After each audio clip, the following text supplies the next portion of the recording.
डिएमटीको सामान यति नै हो हामीसँग यति नै हो सर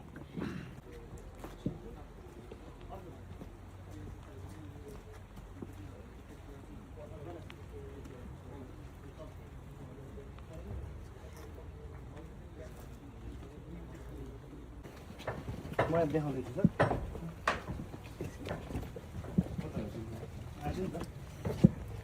इक्विपमेन्ट मेन्टेनेन्सहरु के गरिरहेछ हाम्रो इक्विपमेन्ट मेन्टेनेन्सहरु टाइम टाइममा गरिरहेछ हजुर दुईजना चाहिँ मेन्टेनेन्स ट्रेनिङ गरेको छ सर ट्रेनिङ दिइरहेको हामीले गरेको चलाइराख्नुपर्छ नि हजुर हजुर चलाइराख्नु यहाँ हामीले विभिन्न कलेजहरूको बाहिरहरूमा नि सिमुलेसन एक्जिबिसन डेमोन्स्ट्रेसन गर्छौँ त्यति बेला पनि आज बिहानै पनि आरटिएको एउटा ट्रेनिङ गर्नको लागि चाहिँ टिम आउनु भएको थियो त्यसको लागि पनि हाम्रो बोर्ड कन्ट्रोलहरू अनि त्योहरू एक्सटेन्सन गर्नेहरू सबै चलाइरहेको छ स्ट्याटिक रोपहरु चाहिँ सबै स्ट्याटिक डाइनामिक डाइनामिक रोपहरु ठीक छ नयाँ आउने हैन यिनीहरु नयाँ हो त्यसको 10 इयर्सको वारेन्टी पनि हुन्छ त्यो हिसाबले मिटनहरु के छ कसो छ मिटनहरु चाहिँ त्यति छैन अलि पुरानो हुन्छ हजुर यो मिटनहरु छैन अर्को एउटा र्याफ्ट बोटहरु पनि कम छ सर हामीसँग र्याफ्ट बोट चाहियो र्याफ्ट बोटमा फेरि वजन चाहियो र्याफ्ट बोट चाहिँ 2 वटा मात्रै छ अनि मिनिमम 5 वटा चाहिन्छ सर यो भ्यालीमा केको लागि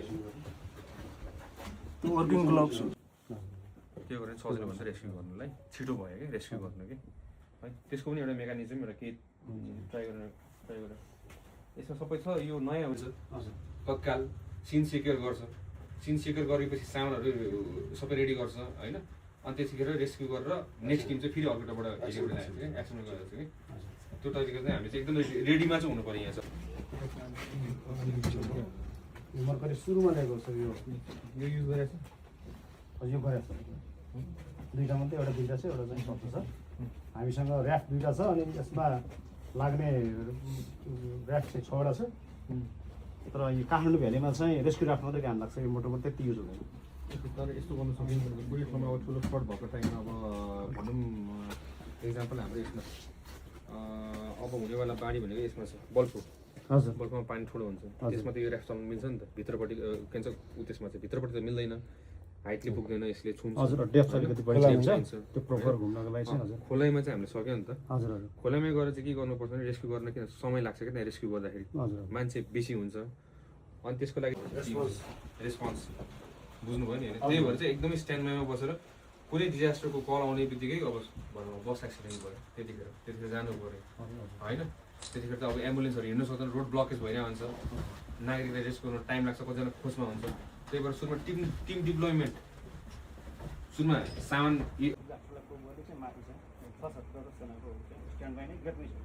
गेटमा भएको त्यो क्युआरटीहरू त्यहाँ भयो भने त्यो सामानहरू चाहिँ निकाल्न टाइम लाग्छ नि त होइन त्यो सामानहरू निकाल्न चाहिँ बरु एउटा डिप्लोइमेन्ट एकदमै यो भएपछि चाहिँ डिजास्टर भएको समयमा चाहिँ चाबी चाहिँ यहाँ छ यो चाबी यसरी खोलिन्छ एकदम फास्ट क्विक रेस्पोन्स हुनु पऱ्यो कि क्युआरटीले लिएर बस्ने कि हजुर अनि त्यो चाहिँ ड्रिल गर्नु थालिहाल्ने अबदेखि हुन्छ है ड्रिल गरेर थाहा भएर अब एउटा बक्सा जस्तो बनाएर त्यो हेलिकप्टर जस्तो गरेर अनि त्यो वेट नाप्नुपर्छ फेरि हेलिकप्टर नाप्नु थाहा छ नि तपाईँलाई वे मेसिन हुन्छ वे मेसिनमा राखेर नाप्यो होइन नापेर त्यसको सुरुमै त्यसको पहिचान गर्नु पऱ्यो हामीले कति किलो छ नत्र फेरि त्यो 500 केजीमा 600 केजी हाल्यो भने फेरि हेलिकप्टर गाह्रो पर्छ त्यही भएको हिसाबले चाहिँ हामीले सुरुमा नाप्नु पऱ्यो जोख्नु पऱ्यो ल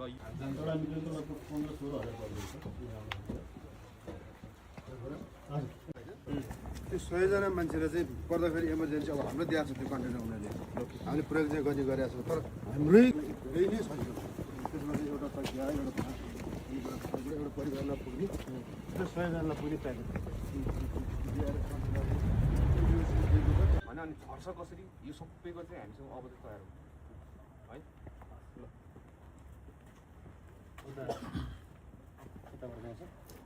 डिएमटीको सामान यति नै हो हामीसँग यति नै हो सर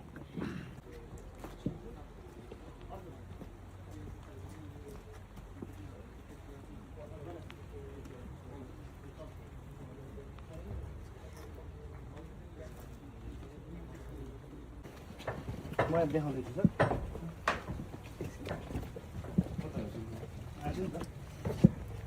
इक्विपमेन्ट मेन्टेनेन्सहरु के गरिरहेछ हाम्रो इक्विपमेन्ट मेन्टेनेन्सहरु टाइम टाइममा गरिरहेछ हजुर दुईजना चाहिँ मेन्टेनेन्स ट्रेनिङ गरेको छ सर ट्रेनिङ दिइरहेको हामीले गरिरहेको छ। चलाइराख्नुपर्छ नि। हजुर हजुर चलाइरहेको छ। यहाँ हामीले विभिन्न कलेजहरूको बाहिरकोहरूमा निस्किँदैछन् एक्जिबिसन डेमोन्स्ट्रेसन गर्छौँ। त्यति बेला पनि आज बिहानै पनि आरटिएको एउटा ट्रेनिङ गर्नको लागि चाहिँ टिम आउनु भएको थियो।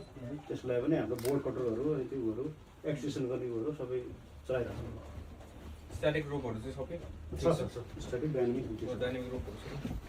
ठिक छ, नयाँ आउने होइन यिनीहरू? नयाँ हो सर। त्यसको 10 इयर्सको वारेन्टी पनि हुन्छ। त्यो हिसाबले मिटनहरू के छ, कसो छ? मिटनहरू चाहिँ त्यति छैन, यो अलिक मिटन पुरानो यस्तो हुन्छ हजुर। यो मिटन भयो। मिटनहरू छैन। अर्को एउटा ऱ्याफ्ट बोटहरू पनि कम छ सर हामीसँग।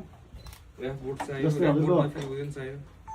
ऱ्याफ्ट बोट चाहिँ 2वटा मात्रै छ अनि मिनिमम 5वटा चाहिन्छ सर यो भ्यालीमा। केको लागि वर्किङ ग्लोभ्स त्यो गरेर सजिलो भन्छ रेस्क्यु गर्नुलाई, छिटो भयो क्या रेस्क्यु गर्नु कि है। त्यसको पनि एउटा मेकानिजम एउटा के ट्राई गरेर यसमा सबै छ। यो नयाँ हुन्छ हजुर तत्काल सिन सेक्योर गर्छ। सिन सेक्योर गरेपछि सामानहरू सबै रेडी गर्छ होइन।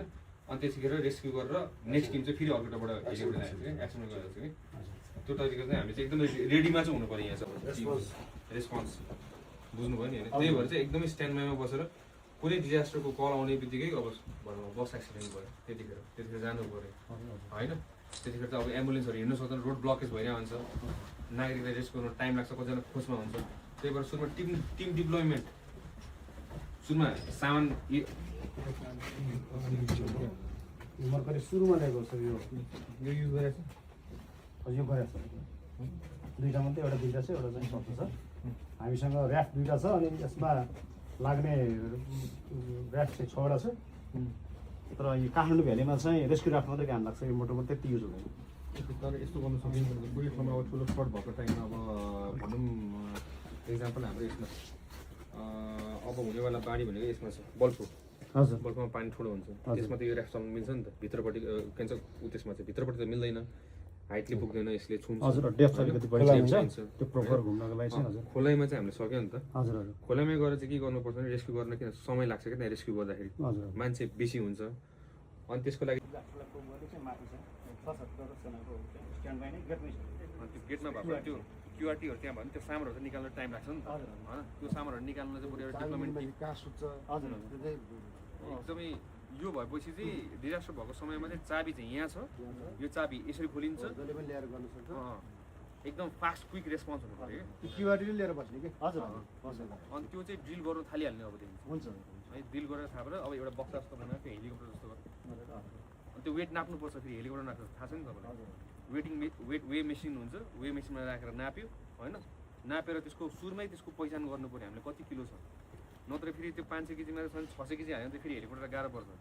त्यही भएको हिसाबले चाहिँ हामीले सुरुमा नाप्नु पऱ्यो, जोख्नु पऱ्यो।